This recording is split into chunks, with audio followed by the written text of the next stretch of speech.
So today's story is about a guy who walks into one of Manhattan's most exclusive private dining rooms carrying a handmade birthday card and wearing a plain navy suit. His stepmother picks it up, sneers at it, and shoves it back across the table like a parking ticket.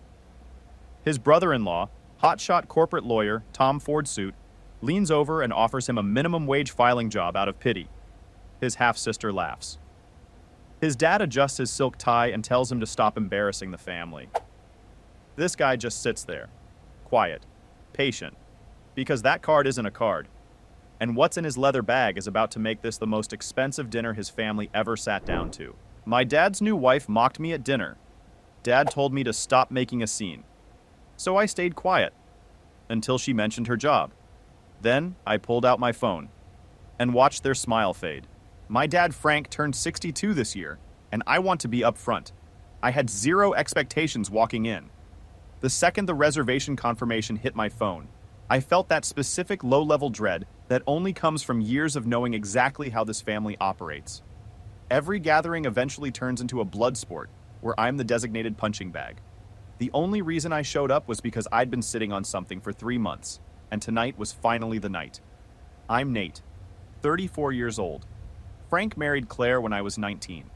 She's 41, runs a luxury aesthetics clinic called Lumiere in Manhattan, and has spent the better part of a decade treating me like an inconvenient smudge on her otherwise perfect life.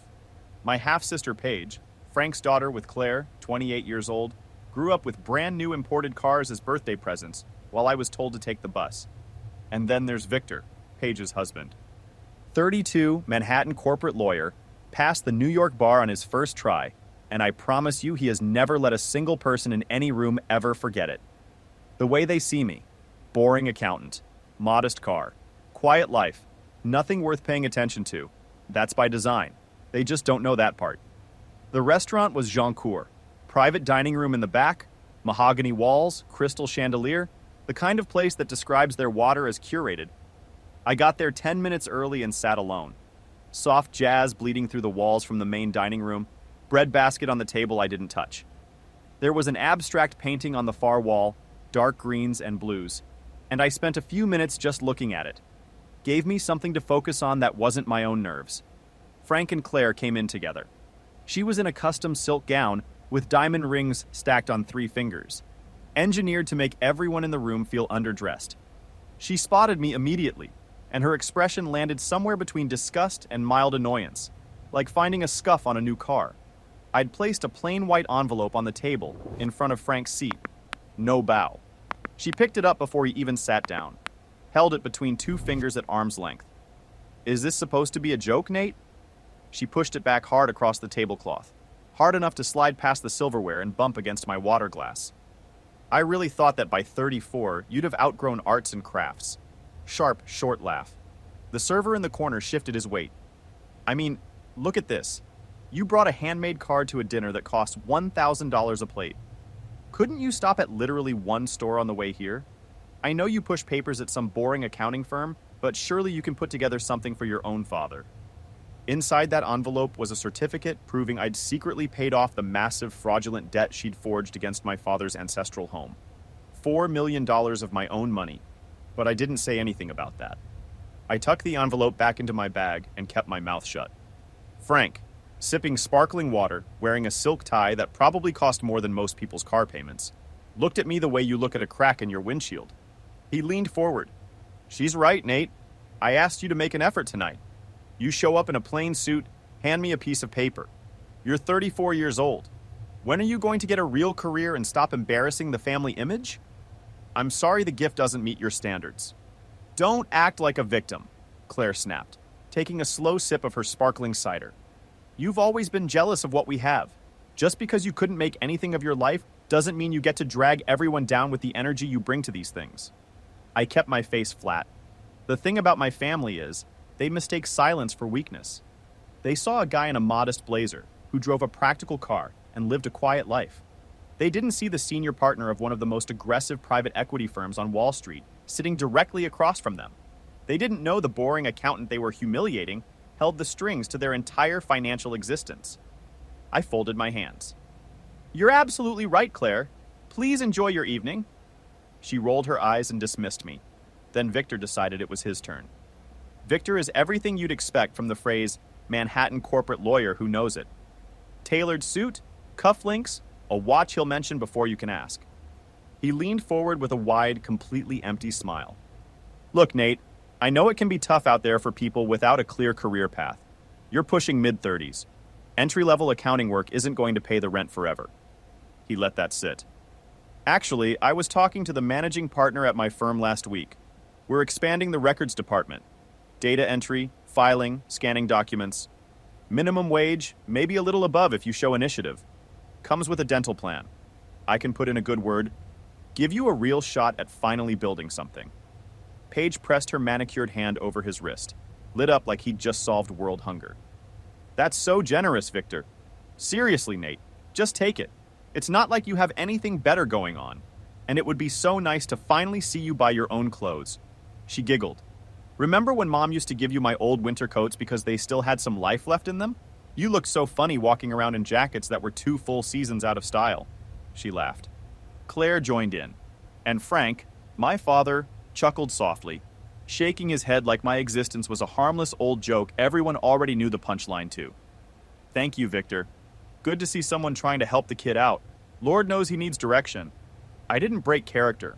Didn't explain my wardrobe choices or defend my career. I just sat there and let the laughter do what it wanted. Because what they didn't know, for the past 6 months my firm had been quietly buying controlling shares in Victor's law firm through a series of shell corporations. I'd gotten the confirmation text from my assistant on the way in, right when I walked through the parking garage. Wait, actually it was after I sat down, before the bread came out. Whatever, doesn't matter exactly when. 2 sentences. Acquisition finalized. You hold 73% of voting shares awaiting your command. I'd locked the screen and put the phone back in my bag without a word. Anyway, the evening moved forward. Claire talked about the Italian marble renovation at the clinic. Victor talked about a case he couldn't discuss in detail, but somehow still talked about in detail. I ate my food and said nothing. Hold on, let me jump in here, this is me, not Nate talking, because I need to take a second with this. Captain Courtroom just offered a minimum wage filing job to his actual boss. The man who now signs his paychecks and owns his office building just sat there quietly listening to a pitch about dental plans and showing initiative. And Claire called the card Arts and Crafts, without knowing it was addressed to a father whose house Nate had already quietly saved.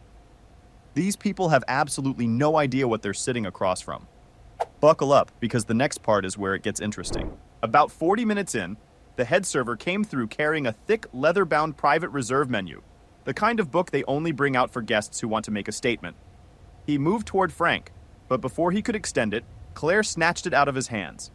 I'll be choosing for the table tonight. She skipped past the standard sections without slowing down.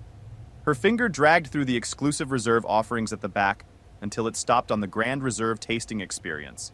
8 courses, private-sourced ingredients, described in the menu as a culinary event rather than a meal. She looked directly at me. 5 settings of the Grand Reserve. The server held his composure. An excellent selection, madam. I do need to let you know, the Grand Reserve is priced at $4,800 per setting. For the full table, that's $24,000 before the private dining surcharge. Shall I confirm? Confirm it, Claire said smoothly. She turned back to me. My lovely stepson Nate will be covering the full bill tonight. It's the least he can do. Paying for his father's birthday dinner is a beautiful way to prove he still respects the hierarchy of this family. 24 grand in food I didn't order, plus the private room surcharge. She just tried to drop close to $28,000 on my shoulders, fully expecting it to flatten me. I looked at Frank. 3 seconds. He adjusted his napkin. She makes a valid point. You're 34. You've never contributed anything of real substance to this family. Taking care of the check tonight would show me you're finally ready to step up. Victor crossed his arms and switched to his full courtroom voice, loud enough for the server by the wall. It's basic familial equity. Your father provided for you for 18 years. Refusing to contribute is a fundamental breach of obligation. Consider it a retroactive tax for everything this family gave you growing up. Not that Frank ever gave me anything. I put myself through college working 2 jobs, while Paige got a luxury SUV for getting a passing grade in high school. But I didn't say that. Long sip of sparkling water. Set the glass back down. I'm afraid there's been a misunderstanding. I won't be paying for meals I didn't order. I'll cover my own food and my own water. The rest is on you. Victor slammed his hand on the table and launched into a full, unhinged lecture about poverty mindsets, the social contract of the family unit, retroactive contributions. He actually said social contract, out loud, at a birthday dinner. Claire cut him off with a theatrical sigh, reached into her bag, produced a thick platinum credit card, and dropped it on the center of the table with a sharp metallic slap. I'll pay, because unlike some people, I know how to generate real wealth. She lifted her chin. In fact, I wasn't going to mention this until dessert, but my company just closed a massive funding round this morning. $15 million in venture capital from a top-tier investment firm. That's what an actual empire looks like, Nate. I felt a slight twitch at the corner of my mouth. Pressed it completely flat. $15 million. She was bragging about the exact sum my firm had wired into her account that morning through an anonymous subsidiary I'd created called Vistara Capital. She thought she'd conquered the market. She had absolutely no idea I was the one holding the strings. Frank beamed like she'd announced a Nobel Prize. Victor and Paige nodded admiringly. Claire turned her full triumphant gaze onto me. $15 million, Nate. I built a luxury empire from scratch while you're pushing papers in a cubicle. You're nothing but a financial parasite. You show up to these dinners, sit in rooms we pay for, eat the food we order, and contribute absolutely nothing to the legacy of this family. She waved over the server. He took the card and left. I already knew exactly what was about to happen. For the next few minutes, Claire held court. Investment partners who'd begged her to take their money. The marble lobby. She even leaned over and asked me if my little accounting office offered free coffee, or if we had to bring our own mugs. You'd be surprised what goes on in my office, I said. Then the doors opened. The server came back in. Wrong posture, shoulders forward, face drained. He was holding Claire's platinum card between two fingers like it had teeth. He leaned toward her and dropped his voice. Madam, I'm so sorry. Your card has been declined. Claire froze. Glass stopped halfway to her mouth. I ran it twice. The transaction isn't processing. I also called merchant services to push it through manually, and the representative informed me there's a hard federal freeze on all of your assets. The account is completely locked. Hard. Federal. Freeze. The words just sat there on the table. Frank went pale. Paige covered her mouth.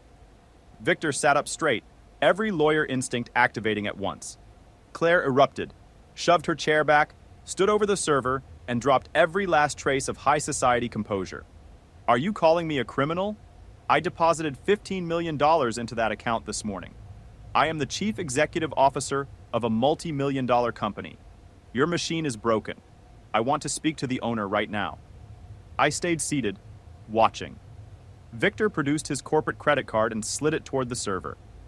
Put the full balance on this, he said, with the complete authority of a man who has $2 million in liquid assets and a corner office. Let's end this spectacle. Paige let out a loud sigh of relief. Oh, thank God, Victor. She looked at me. See, Nate? This is what a real man does. You should be taking notes. The server inserted the card. The machine spun. Sharp beep. Red screen. He wiped the card, inserted it again. Another beep. Another red. Declined. Sir, I'm afraid your card has also been declined. Same error code. Account frozen. Contact your issuing institution. Victor's smirk vanished in real time. He shot forward in his chair. That is a corporate account with over $2 million in liquid capital. I've run it twice, sir. The result is the same. Paige grabbed his arm. Victor, are we broke? Shut up, Paige. He snatched his phone and started hammering his banking app with both thumbs. Someone compromised the firm's firewall. I'm going to sue this bank into the Stone Age. The panic in the room had a specific texture, sour and metallic. The expensive food sat untouched on every plate while the people around it slowly came apart. Claire was frantically composing messages to investors who weren't going to respond. Paige was gripping her necklace, staring at her husband's useless card on the table. And Frank turned his eyes to me. That look. The look of a drowning man who just spotted a lifeguard. Pause. This is me jumping in, because I need a second to appreciate what just happened. 2 cards, 2 declines, back to back. The self-described financial genius, with the courtroom monologue about poverty mindsets, just watched his corporate card get declined in public at a table where 10 minutes ago he was explaining familial equity to the man who legally owns his building. That's not irony. That is a cosmic invoice delivered exactly on schedule. And Nate hasn't even reached into his bag yet. I took one more bite of sea bass. Let the chaos orbit around me for another 20 seconds. Set my fork down. Reached into my bag, bypassed my personal card entirely, found the hidden zipper compartment at the back. Cold, heavy titanium. I pulled out my black Amex Centurion card and extended it toward the server. Please run this. Full balance under the primary account for Apex Private Equity. The server stared at it before taking it, his fingers registering the weight the moment they made contact. He'd spent the last hour watching my family treat me like the broke cousin at a wedding. He glanced at the name on the card, then turned toward the machine. Right away, sir. Victor's phone dropped to the table. His eyes locked on the card in the server's hand, and I watched something move across his face. The fast, cold calculation of a man running numbers he doesn't like the answer to. As a Manhattan corporate lawyer, he tracked the major players. He knew exactly who Apex Private Equity was. Multi-billion-dollar firm, aggressive acquisitions, the kind of operation that could quietly dismantle a mid-sized law practice before the market opened on Monday. And the name on that card was Nate. The machine chimed. Green screen. Approved. The server printed the receipt, placed it in a leather folio, walked directly past Frank, ignored Victor completely, and set it next to my water glass with a slight bow. Thank you, sir. Authorization was completely successful. I'll leave you and your family to your evening. He walked out. Door clicked shut. Complete silence. Wait, Victor said, his voice about 2 octaves lower than his earlier courtroom performance. That's your card. Your name is on an Apex Centurion card. Not a question, just a flat statement. It is, I said. How does an entry-level accountant have an Apex corporate card? I'm not an entry-level accountant, I said. For the past 6 years, I've been the senior partner and lead forensic auditor at Apex Private Equity. I co-founded the firm. That card is linked to my primary operating account. Frank made a sound I can't fully describe. Part gasp, part total deflation. Claire recovered first and immediately accused me of stealing the card. Being a criminal. Entry-level clerks don't end up with black cards, she snapped. You stole it from someone at your firm. I don't steal from the company I built, I said. She opened her mouth. Nothing useful came out. The $15 million you've been celebrating tonight, I continued, keeping my voice conversational. That was me. Vistera Capital, the venture firm that wired it to your account this morning, is a subsidiary I created specifically for high-risk asset captures. When your clinic showed up flagged by federal regulators for suspicious offshore wire transfers, I took a closer look. I paused. I was the anonymous lead investor, Claire. I approved every dollar. And that federal freeze on your accounts, after your team tried to move $12 million to a Cayman Island shell company this afternoon, that was me too. She went completely still. You set me up, she whispered.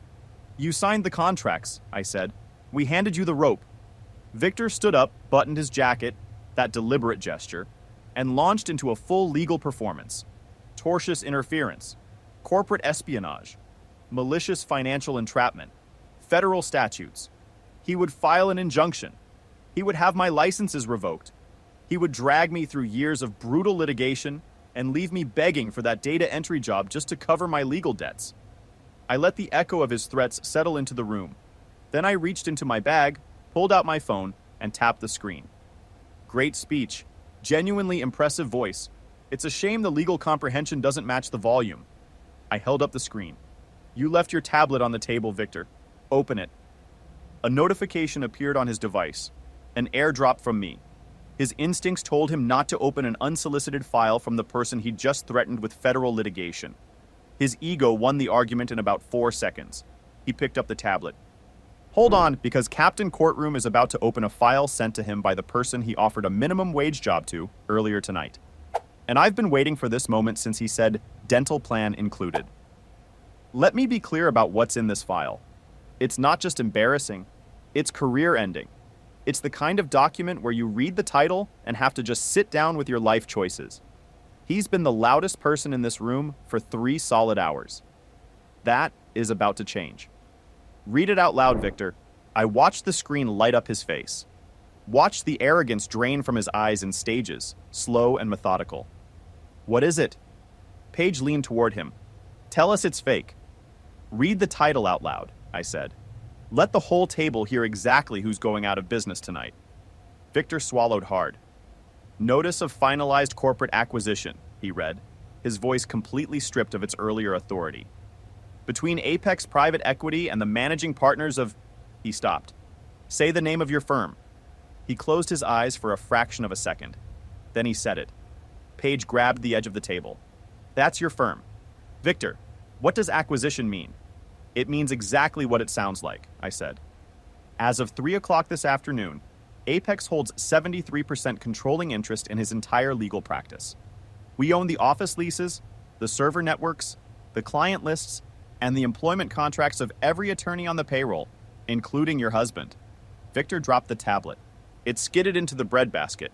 "You're my boss," he breathed. "You're actually my boss."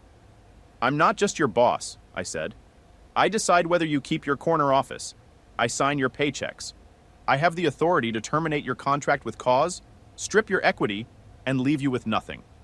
He looked like someone had quietly removed every load-bearing wall in his life. Paige stood up, finger pointed. "My husband has major clients. They'll follow him anywhere. He'll start his own firm."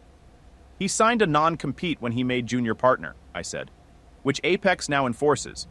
If he contacts a single client on his way out, I'll sue him flat." I looked at Victor directly. "Non-compete is ironclad. Termination with cause means no corporate law practice in New York for 5 years." Victor looked at his wife. His voice had lost everything. "She's right. The clause is airtight." She'd married a man who walked into every room like he owned it. Right now, he was standing in an expensive suit, realizing the woman he'd offered a minimum wage filing job owned the building he was standing in. I looked at him, unhurried. "And I do have cause. As majority shareholder, it was my duty to audit the accounts you manage personally. Finding hidden money is what I do." He went very still. "What did you find?" "Okay, pause. This is me, because I want to mark this moment properly." Victor went from offering Nate a minimum wage data entry job with a dental plan to standing in that room realizing Nate owns his building, his client list, his health insurance, and now holds a forensic audit of his personal accounts. That is not karma. That is a controlled demolition carried out by a man who showed up tonight in a plain navy suit with a handmade birthday card. The Paige reveal coming up next? Somehow even worse than the Victor one. Stay with it. I turned my attention to Paige. She was still standing, arms crossed, wearing the expression of a woman who thought she had ground left to stand on. She didn't know the crosshairs had just shifted directly onto her. "Let's talk about the Hope Foundation for Underprivileged Youth," I said. "Paige's charity. Very noble. Galas, designer gowns, press photos with the city elite. She raises hundreds of thousands every year." Paige crossed her arms tighter. "My charity does incredible work." "You raise a lot of money," I agreed. "The problem is where it actually goes." I turned to Victor. "When I audited your private server, I found the tax shelters you drafted for your wife's charity. Dummy corporations in Delaware. Forged expense reports.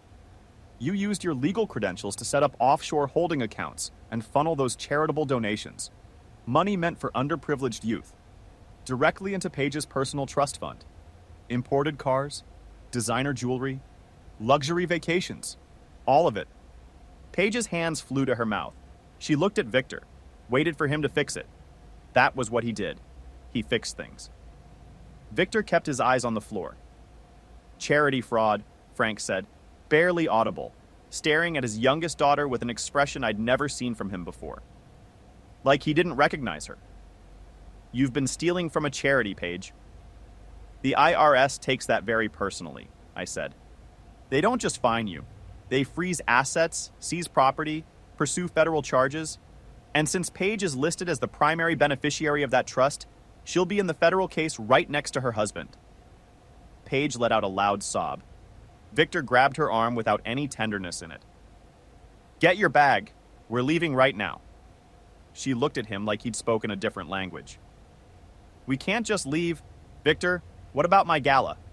What about the trust fund for the new house?" "There is no trust fund anymore," he said through his teeth. "If we stay in this room another 5 minutes, I lose my license to practice corporate law forever. Coat, now. Claire scrambled to her feet. She saw her last defense walking toward the door. Victor, you can't leave us here. My accounts are frozen. You're a brilliant lawyer. You can file the injunction, just like you said. Victor stopped, turned, looked at Claire with the expression of a man torching a bridge while standing on it. Are you actually out of your mind? You committed federal wire fraud using money from a private equity firm that now owns my career. I cannot associate with you in any legal capacity. You are radioactive. You're on your own. We're family, she shrieked. We're done, he said. He pulled Paige through the mahogany doors. They slammed shut. Just like that, the loudest people in the room were gone the second the money stopped being theoretical. That's always how it goes with people like that. Staying is for when there's something left to gain. Claire sank back into her chair. Her hands were shaking hard enough that she knocked her crystal glass off the table. It shattered on the marble floor. Neither of them moved toward it. Before I pulled out my phone, Claire made one last play. Because Claire always makes one last play. She lifted her chin. You think you've won something here. You froze my accounts and scared off Victor. But Vistara Capital has massive institutional backing. They are contractually obligated to protect my company. When I call their managing directors tomorrow, they will send an army of lawyers that will make Victor look like a traffic court attorney. Are you finished? I asked. She crossed her arms. Call off the freeze before I make a phone call that ends your career. I rested my forearms on the table. Vistara Capital is a ghost subsidiary, Claire. A shell company, wholly owned and operated by Apex Private Equity. I created it specifically for high-risk asset captures. I was your venture capital partner. I was the executive board you had video conferences with. The people who loved your business model so much. I paused. They loved it because it was one of the most transparently fraudulent structures my team had ever seen. The moment you accepted that Vistara money, you gave us full legal authorization to audit every ledger, every account, and every digital footprint attached to your clinic.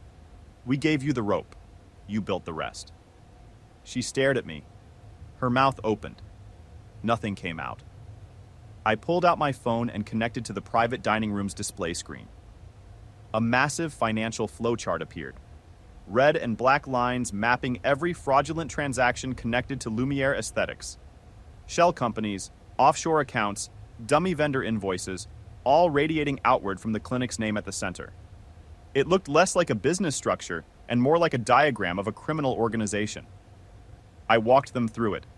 The fake medical vendor invoices, hundreds of thousands of dollars paid monthly for cosmetic supplies from companies that didn't exist, registered to a P.O. box in the Cayman Islands. The money wired directly into Claire's personal offshore trust. The fabricated quarterly report she'd been showing Frank for 3 years, side by side on screen with the actual bank statements. Ascending green graphs on the left. A catastrophic downward spiral on the right. She showed you manufactured spreadsheets, I told Frank. I showed him the forged power of attorney. Drafted by Victor. Signed with Frank's forged signature while he was on a golf trip in Scotland. The retirement fund she'd systematically liquidated. The municipal bonds cashed out. 4 decades of careful building, completely gone. And then the ancestral Hampton estate, secondary mortgage, tertiary mortgage, $4 million in equity, quietly drained and funneled into the clinic to keep the lights on, and Claire's lifestyle running. Frank's phone slipped out of his hands, trying to check his banking app. He grabbed it back, navigated from account to account, looked for something, anything, that wasn't zero. There wasn't one. He was 62 years old. His entire financial life was gone. With the mortgages Claire had secretly taken on the estate, his net worth wasn't just zero. It was deeply, irreversibly negative. He let the phone slide off his fingers again, pressed both hands over his face. She was going to leave you holding it, I said. The $15 million from Vistara was her golden parachute. Move $12 million offshore disguised as a bulk equipment purchase, wait a few months, declare bankruptcy for the clinic, cite market conditions. And since you're listed as the primary guarantor on her commercial lease, Frank, the creditors would have come directly after you. She'd have been in the Caribbean while you filed for bankruptcy at 62. Frank lowered his hands. He looked at Claire. Not with anger at first, just with the hollow disbelief of a man who's had his entire world explained to him in the worst possible terms. "You were going to destroy me," he said, "and leave." Claire reached for him, sobbing. He shoved her hand away, hard. "You stole my life," he said, louder. "You forged my name, and you stole my life. Hold on." Just for a second. The guy who walked into this dinner with a handmade card and a plain navy suit, the one his dad told to stop embarrassing the family before he'd said 5 words, just systematically dismantled every single person at that table using nothing but documentation and patience. He didn't yell. He didn't beg. He didn't defend himself once when they laughed at his clothes. He just waited. The most dangerous person in any room isn't the loudest one. It's the quiet one who's been running the math the entire time. One move left. I stood quietly at the end of the table and let Frank absorb it. He'd chosen Claire and Paige over me for 34 years. Defended them, funded them, laughed along when they treated me like a punchline. And the second the money stopped, the second the illusion cracked, they were gone without a second thought. No loyalty, no hesitation. I reached into my bag one final time. The white envelope. The one Claire had sneered at 2 hours ago. The handmade birthday card she'd shoved back across the table before I'd said hello. Not a card. A thick stack of official documents. Gold seal of the county clerk at the top. Satisfaction of mortgage. Beneath it, the original deed to the Hampton estate. Free and clear. When my forensic team first uncovered the forged mortgages Claire had taken against the estate, I had 2 options. Let the bank foreclose and walk away, or use my own capital to buy out the debt. On paper, the rational move was obvious. Poisoned asset, encumbered by forgery and fraud. No business case for preserving it. But I kept thinking about the library in that house. The room I used to disappear into as a kid, while Frank hosted dinner parties downstairs. Conversations I wasn't included in. Guests I was never introduced to. I remembered sitting on the floor in that library, listening to the sounds of the party coming up through the floorboards.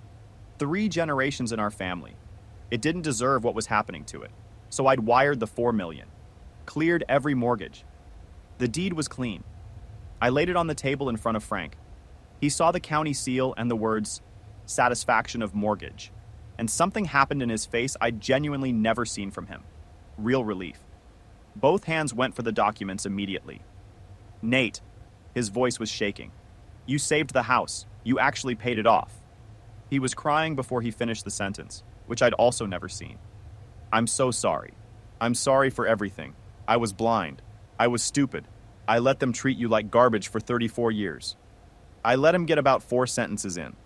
Then I picked the documents back up. The relief collapsed in real time. A new kind of fear moved across his face, smaller and more specific, with his name on it. "I brought that here to give you," I said.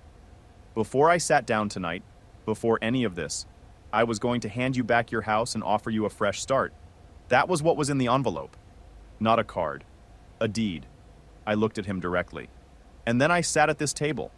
I watched you nod along while Claire called me a parasite. I heard you tell me to stop embarrassing the family. I watched you demand that I pay $28,000 to prove my worth to people who've never assigned any worth to me at all." His hands were shaking openly.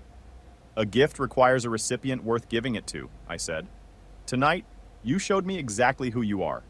"No," he said, pushing himself up from the table. "Nate, please, I'm begging you. You can't let me lose everything at 62. I'm your father. Give me a loan. I'll pay you back. Please." I'd thought about this moment for years, wondered what I'd actually feel when it came. Not much, as it turned out. I held the deed with both hands and ripped it straight down the middle. The heavy parchment tore cleanly, the gold seal splitting right with it. Folded the halves, ripped again. Kept going until the satisfaction of mortgage and the $4 million fresh start were nothing but a handful of jagged pieces. I opened my palms over Frank's dinner plate. The pieces drifted down onto the white porcelain. He stared at them. "Stop making a scene, Frank," I said, keeping my voice completely flat. "You're embarrassing the family." He recognized those words. His own words, from barely 2 hours ago, used to dismiss me before I'd said anything at all. The recognition hit his face like something physical. That's when the lights came through the frosted windows. Blue. Red, rhythmic, and steady. Then footsteps on the marble outside, the specific weight and deliberate pace of people who walk with federal authority. The mahogany doors opened hard. 5 agents moved into the private dining room with the quiet efficiency of people who've done this in nicer places and will do it again tomorrow. Dark suits. Navy windbreakers with bold yellow letters. FBI. IRS Criminal Investigation Division. I hold a federally licensed forensic audit certification. It comes with mandatory reporting obligations. When you uncover wire fraud, bank fraud, offshore tax evasion, and forged financial instruments, you can't keep it as a family secret. You package the evidence and send it to the appropriate people. That afternoon, I'd sent the encrypted file. Every forged document, every fake invoice, every fraudulent tax return, the offshore account trail, the mortgage forgery timeline, directly to the FBI's white-collar crime division and the IRS Criminal Investigation Unit. All I had to do was show up for dinner and wait. The lead agent moved straight toward Claire. "Madam, I'm Special Agent Davis with the Federal Bureau of Investigation. We're executing a federal arrest warrant for multiple counts of wire fraud, bank fraud, and tax evasion. Please turn around." She screamed, grabbed the tablecloth, scrambled toward Frank. "Richard, tell them it's a mistake. Call Victor. We have money." Frank didn't move, didn't turn his head. He sat staring at the torn pieces of the deed on his plate. 2 agents took Claire by the arms and lifted her to her feet. She thrashed, her gown twisted, her hair came loose. The image she'd spent years and millions constructing, the untouchable CEO, the mogul, the empire, gone in about 30 seconds in the back room of a Manhattan restaurant. "Anything you say can and will be used against you in a court of law." They walked her toward the door. She twisted back and found my eyes one last time. "Nate, please tell them to stop. Take the clinic. Take the car. Take all of it. I'm sorry. Just tell them to let me go." "That's out of my hands now," I said. "The federal government doesn't negotiate." The doors swung shut. Her voice faded down the hallway, past all the Manhattan elite she'd spent years desperately trying to impress. They were watching now. The room went completely silent. I picked up my bag. I stopped by the head server near the entrance before leaving. He looked like a man who'd aged 5 years in 3 hours. I handed him a thick envelope, $5,000 in cash I'd brought specifically for this evening, knowing my family would cause a scene. "Divide this evenly among the staff. I'm sorry about the disruption. They won't be back."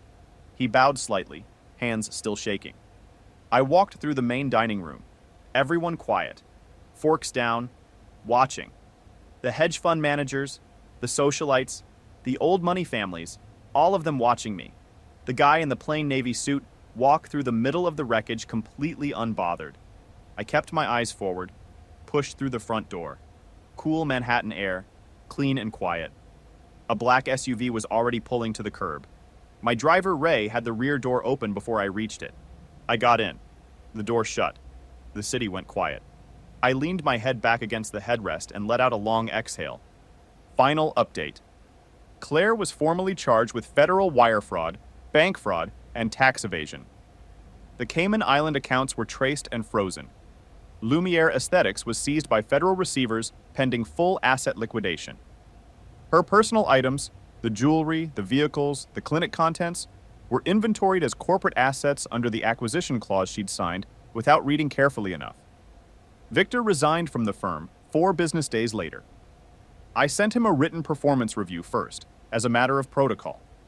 The non-compete is being strictly enforced. He hasn't attempted to contact any firm clients. Paige is cooperating with the IRS investigation in exchange for reduced personal exposure. Whether that helps her, I genuinely don't know. I stopped following her news around the same time I deleted her from my phone. Frank lost the Hampton estate. The bank called the commercial loans attached to Claire's clinic guarantorship, and with the accounts frozen, there was nothing to cover them. Last I heard through a cousin, he's in a smaller apartment now. He hasn't called. I haven't called. The deed is in pieces somewhere in a Joncourt kitchen trash bag, probably. I spent some time after that night wondering whether I'd regret tearing it up. I thought I might. I don't. There's a version of this story where I hand him that deed, and it actually changes something. Where he becomes the father I spent 34 years quietly waiting for. I used to think about that version a lot. I don't really anymore. What I did was enough. What I built was enough. If you've ever had to sit at the wrong end of a table and stay quiet while someone measured your worth against their own shallow standards, you know exactly why I didn't say a single word all night. The best revenge isn't loud, it's documented. So, if you'd been sitting in that seat, what would you have done with that deed? Drop it in the comments. Look, Nate didn't show up to that dinner angry. He showed up prepared. There's a massive difference. Angry gets you a screaming match and a story people forget by Monday. Prepared gets you a federal arrest warrant and a receipt. They called his handmade card arts and crafts, offered him minimum wage filing with a dental plan, and told him to stop embarrassing the family. He sat quietly through all of it because he didn't need their validation to keep building. The real flex isn't the black card or the firm acquisition. It's the patience. Knowing what you're worth and not needing a single person at that table to confirm it. Drop your thoughts in the comments. What would you have done with that deed? And if you're not subscribed yet, hit the button. You don't want to miss what's next.